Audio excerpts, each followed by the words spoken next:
Hello student, exercise 2.3 বহুপদৰ 2.3 টো শেষ হ'ল। এতিয়া আমি আজি আৰম্ভ কৰিম অনুশীলনী 2.4।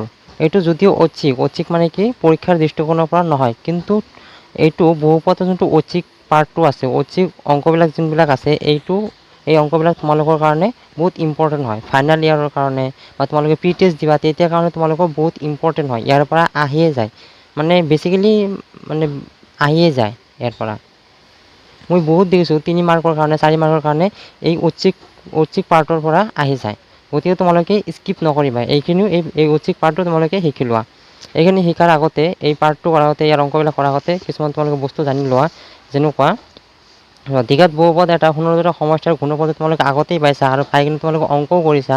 চ' এইটোতো তোমালোকৰ কাৰণে এইটো তোমালোকৰ জ্ঞান আছে। সুন্দৰ সমষ্টি মানে x হওক বা x স্কোৱাৰ হওক, সেইটো মই b বাই a ৰে লিখিব পাৰিছিলোঁ, যিহেতু দ্বিঘাত বহুপদৰ ফৰ্মেশ্যন আছিল এইটো a x square plus b x plus c, আৰু ঘনফল আছিল তোমাৰ ধ্ৰুৱক পদ বাই x স্কোৱাৰ হওক। কিন্তু ধ্ৰুৱক পদ আছিল মানে এটা যাৰ মাজত তোমাৰ কোনো সহগ নাই, অনলি ধ্ৰুৱক পদটো আছে, নিৰ্দিষ্ট মানটো আছে, সেইটো ধ্ৰুৱক পদ বাই x স্কোৱাৰ হওক। সেইটো আমি c বাই a বুলি লিখিছিলোঁ। এতিয়া চোৱা ত্ৰিঘাত বহুপদৰ ক্ষেত্ৰত কোনবিলাক আছে। ত্ৰিঘাত বহুপদৰ ক্ষেত্ৰত তেনেহ'লে ত্ৰিঘাত বহুপদ মানে কি 3টা আমাৰ শূন্য আহিব। দ্বিঘাত বহুপদত 2টা শূন্য আহিছিল, ত্ৰিঘাত বহুপদত 3টা শূন্য আহিব। তো শূন্যকেইটা আমি আলফা, বিটা আৰু গামা, যোনটো ৱাইৰ নিচিনাই অলপ, এইটো গামা বুলি কওঁ। এইটো ত্ৰিঘাত বহুপদৰ ফৰ্মেশ্যন তুমি চোৱা যে a x cube plus b x square plus c x plus d। এই ফৰ্মেশ্যনটো চাই কিনে মই লিখিছোঁ। তোমালোকে যেতিয়া শ্বৰ্টকৈ লিখিবা b by a c by a, এইবিলাক তোমালোকে গম পাব লাগিব। মানে এটো তোমাৰ এক্স কিউবৰ সহগ আৰু বিটো তোমাৰ এক্স স্কোৱাৰৰ সহগ, এটা ত্ৰিঘাত বহুপদৰ কাৰণে। আৰু দ্বিঘাতৰ কাৰণে বেলেগ আকৌ, দ্বিঘাতৰ কাৰণে এক্স স্কোৱাৰৰ সহগ হ'ল a, কিন্তু ত্ৰিঘাত বহুপদৰ কাৰণে এক্স কিউবৰ সহগ a, ত্ৰিঘাত বহুপদৰ কাৰণে এক্স স্কোৱাৰৰ সহগ b, ত্ৰিঘাত বহুপদৰ কাৰণে এক্স স্কোৱাৰৰ সহগ এক্সৰ সহগ c, আৰু ধ্ৰুৱক পদটো হ'ল d। এতিয়া চোৱা শূন্য 3টা সমষ্টি, যিহেতু ত্ৰিঘাত বহুপদ সেইকাৰণে শূন্য 3টা শূন্য থাকিব। তো শূন্য 3টা আলফা বিটা গামা ধৰিছোঁ, তেনেহ'লে এক্স স্কোৱাৰৰ সহগ বাই এক্স কিউবৰ সহগ এনেকুৱা হ'ব। এক্স স্কোৱাৰৰ সহগ বাই এক্স কিউবৰ সহগ হ'ব ত্ৰিঘাত বহুপদৰ কাৰণে। শূন্যকেইটা ঘনফলৰ সমষ্টি, মানে কি দুটা শূন্য আমি পূৰণ কৰি এইকেইটাকো যোগ কৰিছোঁ। যেনেকৈ আলফা বিটা ধৰিছোঁ, আকৌ প্লাছ কৰি আকৌ বিটা গামা প্লাছ ইনটু কৰি আকৌ প্লাছ কৰিছোঁ গামা আলফা।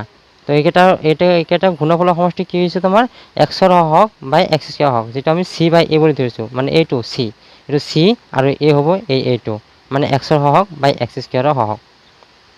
শূন্যকেইটা ঘনফল, শূন্যকেইটা ধ্ৰুৱক পদ। এতিয়া ত্ৰিঘাত বহুপদৰ কাৰণে ধ্ৰুৱক পদটো আছিল তোমাৰ d, আৰু এক্স কিউবৰ সহগ তোমাৰ এইটো a এক্স কিউব, মানে কি a এক্স কিউবৰ সহগ হ'ল a। এইটো কি হ'ব তোমাৰ মাইনাছ ধ্ৰুৱক পদ বাই a এইটো। কিন্তু আৰু এটা বস্তু তোমালোকে চাই লোৱা, যিটো তোমালোকৰ কিতাপত নাই, এই বস্তুখিনি আগৰখিনি আছে বাৰু, এইখিনি তোমালোকৰ কিতাপত তেনেকুৱা ডাইৰেক্টলি দিয়া নাই। এই দ্বিঘাত বহুপদৰ এটা সূত্ৰ, মানে দ্বিঘাত বহুপদ যে ওলাব লাগে, শূন্য 2টা দিয়া থাকে বা শূন্য 2টা সমষ্টি দিয়া থাকে, তাৰ পৰা আমি দ্বিঘাত বহুপদটো আমি কেনেকৈ ওলাম, সেইটো সূত্ৰ তোমাৰ এক্স স্কোৱাৰ মাইনাছ আলফা, শূন্য 2টা সমষ্টি ইনটু এক্স প্লাছ শূন্য 2টা ঘনফল, এইটো হ'ল দ্বিঘাত বহুপদ এটা ওলোৱাৰ সূত্ৰ। কিন্তু ত্ৰিঘাত বহুপদ এটা ওলোৱাৰ সূত্ৰ হ'ল যে এক্স কিউব মাইনাছ শূন্যকেইটাৰ সমষ্টি ইনটু এক্স স্কোৱাৰ প্লাছ শূন্যকেইটাৰ ঘনফলৰ সমষ্টি ইনটু এক্স, তাৰপিছত প্লাছ নহয়, ইয়াতে মাইনাছ হ'ব, ইয়াতে ৰং হৈছে মাইনাছ হ'ব, মাইনাছ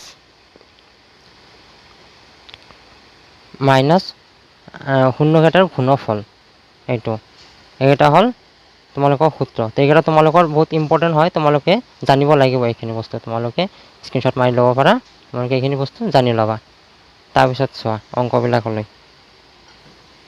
ফাৰ্ষ্টৰ অংকটো চোৱা যে সত্যাপন কৰা যে ত্ৰিঘাত বহুপদৰ লগে লগে দিয়া, মানে এইকেইটাৰ লগে লগে তোমাৰ দিয়া আছে, শূন্যবিলাক দিয়া আছে।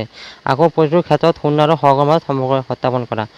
মানে এইটো এটা বহুপদ, ত্ৰিঘাত বহুপদ, এইটো শূন্য তোমাৰ 1/2 1 আৰু -2 দিয়া আছে, আৰু এইকেইটা শূন্য, এই শূন্যকেইটা যে এইটো মানে কি এইকেইটা যে 1/2 1 আৰু -2 যে এই ত্ৰিঘাত বহুপদৰ এটা এই 3টা শূন্য হয়, সেইটো আমাক সত্যাপন কৰিব দিছে। এইটো আমি কেনেকৈ সত্যাপন কৰিব পাৰিম, য'ত আমাৰ এক্স আছে, এক্সৰ ঠাইত এইটো 1/2টো এবাৰ বহাই দিয়া, 1/2টো বহাই দি কিনে কেলকুলেশ্যন কৰি তোমালোকে যদি লাষ্টত 0 পোৱা, তেনেহ'লে কি হ'ব 1/2টো এই ত্ৰিঘাত বহুপদৰ এটা শূন্য হ'ব, আৰু 0 নোপোৱা তেনেহ'লে শূন্য নহয়। আকৌ 1 বহাই দি কেনে তোমালোকৰ লাষ্টত 0 আহিব, -2 বহাই দি লাষ্টত 0 আহিব। যদি 0 আহে তেনেহ'লে এইটো তোমাৰ এইটো বহুপদৰ শূন্য হ'ব, আৰু যদি 0 নাহে তেনেহ'লে শূন্য নহয়। এনেকুৱা আমি সত্যাপন কৰিব পাৰিম। কিন্তু এইবিলাক শিকাৰ আগত তোমালোকে কেলকুলেশ্যন ভালকৈ জানিব লাগিব। এইবিলাকৰ কেলকুলেশ্যন শিকোৱাৰ কাৰণে মই ভিডিঅ' বনাই ৰাখিছোঁ, তোমালোকক আগতে বহুতবাৰ কৈছোঁ যে ভিডিঅ'বিলাক তোমালোকে চাই ল'বা। মই প্লে'লিষ্ট হিচাপে ভিডিঅ'খিনি বনাই ৰাখিছোঁ, তাতে তোমালোকৰ মানে সকলো ধৰণৰ কেলকুলেশ্যন মানে তোমালোকৰ যিমানখিনি লাগিব আৰু ভগ্নাংশৰ যোগ বিয়োগ, ভগ্নাংশৰ পূৰণ হৰণ, তাৰপিছত অজ্ঞাত ৰাশিবিলাকৰ পূৰণ হৰণ যোগ বিয়োগ, এইবিলাক বনাই ৰাখিছোঁ, তোমালোকে চাব পাৰা। চাই কিনে তোমালোকে শিকি ল'বা। আৰু যদি জানা তেনেহ'লেতো কথাই নাই, এইটো এতিয়া কেলকুলেশ্যন কৰি দিয়া, অংকটো কৰা। এইখিনি তোমাৰ বহুপদটো আমি px বুলি ধৰি লৈছোঁ। px ইকুৱেল কি 2x³ + x² - 5x + 2, আৰু ইয়াতে তোমাৰ সংখ্যাকেইটা লিখিছোঁ। এতিয়া সংখ্যাকেইটা শূন্য হয় নে নহয় এতিয়া আমি প্ৰুভ কৰিম। তুমি xৰ ঠাইত তুমি ফাৰ্ষ্টত 1/2 লেখা, 1/2 p 1/2 equal 2 × 1/2 whole cube plus 1/2 whole square minus 5 × 1/2 plus 2। Simple calculation কৰি দিয়া। এইটো 2 × 1/, এইটো ওপৰটোৰ লগতে কিউব হ'ব, তলৰটোৰ লগত কিউব হ'ব, তলৰটোতে কিউব হ'লে 8 হ'ব, 2³ = 8 হ'ব, প্লাছ এইটো 1/4 হ'ব, মানে 1² = 1, 2² = 4, মাইনাছ এইটো কৰিলে তোমাৰ 5টো ওপৰটোৰ লগত পূৰণ হ'ব, 5/2 প্লাছ 2। এতিয়া চোৱা, এই 2টো 1ৰ লগত মানে ওপৰত এইটো ইনটু হৈ যাব। তেনেহ'লে ইয়াতে প্লাছ মাইনাছবিলাক আহি গৈছে। এতিয়া তোমাৰ প্লাছ মাইনাছ ইয়াৰ পৰা তোমাৰ কি ল'ব লাগিব, লসাও ল'ব লাগিব। তো এই চাৰিটা, এই তিনিটা মানে এই গোটেইকেইটা তোমাৰ লসাও কি হ'ব, 8 আহিব। কাৰণ কি 4 to 8ৰ মাজত বাৰ যাব, 2 to 8ৰ মাজত বাৰ যাব, ইয়াতে 1 আছে, 2ৰ তলত 1 আছে, 1 to 8ৰ মাজত বাৰ যাব। তেনেহ'লে যেতিয়া গোটেইকেইটা বাৰ যাব, তেনেহ'লে কি ইয়াৰে ডাঙৰ যোনটো থাকিব সেইটো তোমাৰ লসাগু হ'ব, 8 নহ'ব লসাগু। 2টো মানে এইটো ওপৰত আছে, ইনটু হৈ আছে যিহেতু সেইটো কাৰণে ওপৰত আছে, 2/8। আৰু এটা কথা মন কৰা, 2/8 মানে কি 1/4 লিখিব পাৰিলোঁ হয়, ইয়াতে লিখি দিছোঁ এতিয়া, বাদ দিয়া এইটো। তেনেহ'লে তলত 8 আছে যিহেতু 8ক ডিভাইড কৰিলে, এইবিলাক আগতে তোমালোকে কেলকুলেশ্যন ভালদৰে শিকি ল'বা, তেনেহ'লে তোমালোকে ইমান টাইম নালাগে, অলপতে তোমালোকে পাৰি যাবা, একদম সহজ এইবিলাক।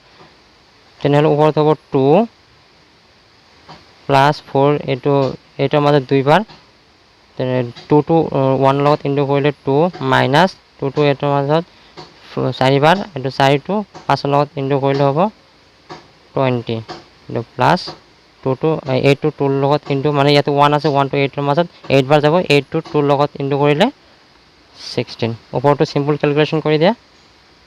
চিম্পল কেলকুলেশ্যন কৰিলে তোমাৰ আহিব -20 আছে, আৰু ইয়াতে 20 আছে, তেনে হ'ব 0 হৈ যাব। চিম্পল কেলকুলেশ্যন কৰিলে 0 হ'ব, 8 আহিব। তেনেহ'লে এইটো হ'ল 0।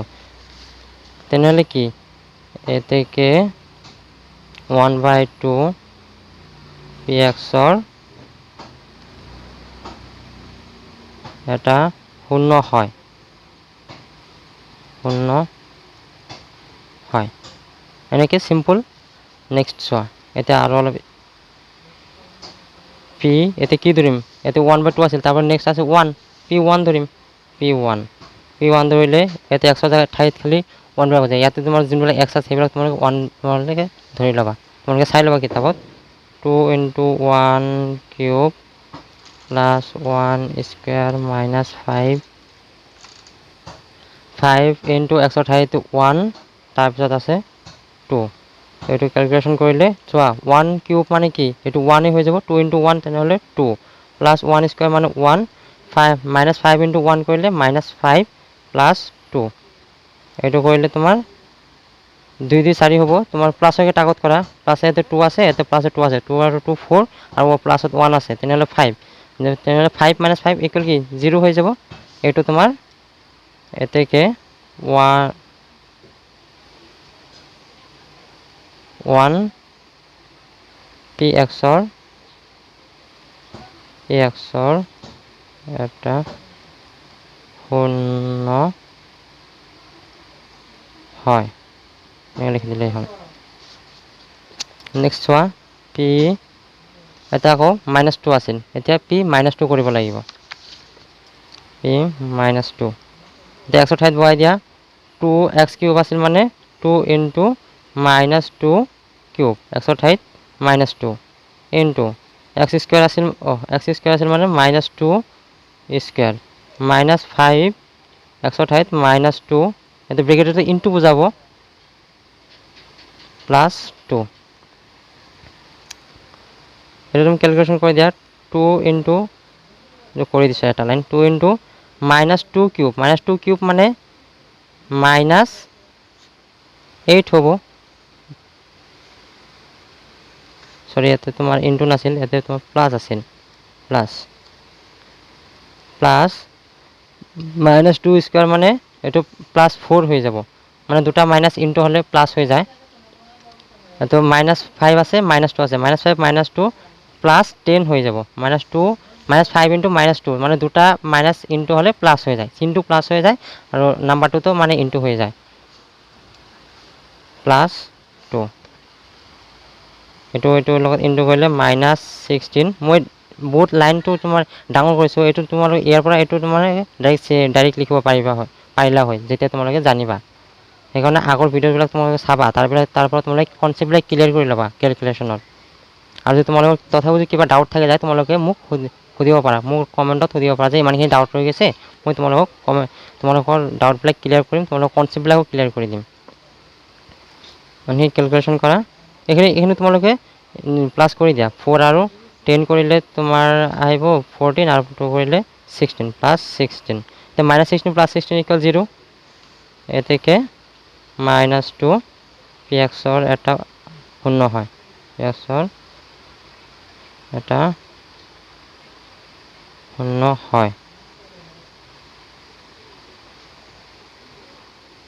এইটো অঙ্ক শেষ হোৱা নাই এইটো আমি কি শূন্য হয় এইকেইটা যে এই সংখ্যাকেইটা যে তোমাৰ এইটো বহুত শূন্য হয় এটা আমি প্ৰুফ কৰিলো এতিয়া শূন্য আৰু হৰৰ মাজত সম্পৰ্ক দেখাব লাগিব শূন্য আৰু হৰৰ মাজত সম্পৰ্ক আছিল সেই আগৰবিলাক একেটা আছিল শূন্য আৰু হৰৰ মাজত সম্পৰ্ক তেনেহলে এইকেইটা তোমালোকে এটা প্ৰুফ কৰি দেখুৱা এটা শূন্যকেইটাৰ সমষ্টি মানে শূন্যটা যোগ কৰি দিয়া এটা আছিল 1/2 প্লাস 1 মাইনাস 2 2 মাইনাস 2 আছিল তো মাইনাস 2 প্লাস লগত ইনটু কৰিলে মাইনাস হৈ যাব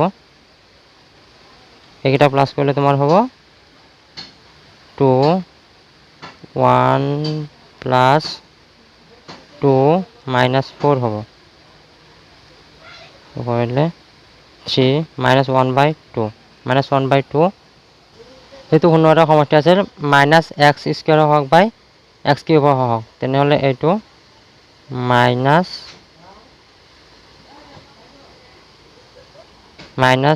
a by sorry minus b by a বলি লিখি দিয়া যেহেতু সোয়া তোমালোকে এইটো x স্কয়ার হওয়া কি আছিল 1 আইছিল তেনে এতে কি মাইনাস মানে b এর মান 1 আইছে মাইনাস 2 বাদে মাইনাস 2 তোমার ফর্মুলা আছিল তেনে b এর মান কি 1 আইছে 1 আর 2 আইছে এর মান কিন্তু এটো 2 এতে 2 আইছে এনেকে আমার শূন্যৰ হৰৰ মাজত সম্পৰ্ক দেখুৱা হ'ল এতিয়া শূন্যকেইটাৰ ঘনফলৰ সমষ্টি কৰি দিয়া শূন্যকেইটাৰ ঘনফলৰ সমষ্টি কৰি দিয়া এটা কৰি দুটা করে পূরণ করে যোগ করে দেওয়া 1/2 into 1 plus 1 minus 2 plus minus 2 into 1/2 এইটো হব তোমার এইটো 1/2 হব মাইনাস 2 হব তো এইটো ক্যান্সেল হব দেন মাইনাস 1 হব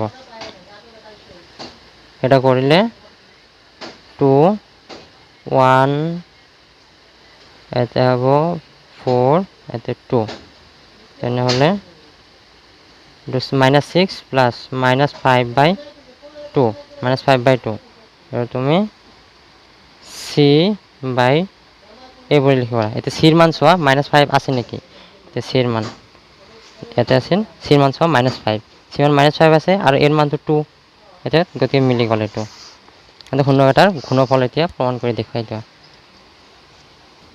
শূন্যটা পূরণ করে দেওয়া 1/2 আছিল ইন্টু 1 ইন্টু মাইনাস 2 এটা পূরণ করলে মাইনাস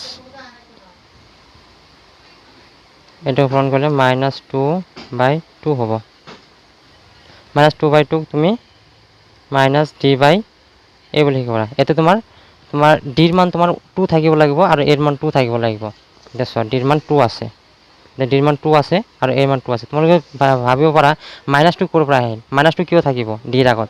এইটো তোমাৰ ফৰ্মুলাৰ মাইনাছ, মানে কি এইটো ফৰ্মত হ'ব লাগিব মাইনাছ ডি বাই এ মাইনাছ ধ্ৰুৱক পদ বাই এ।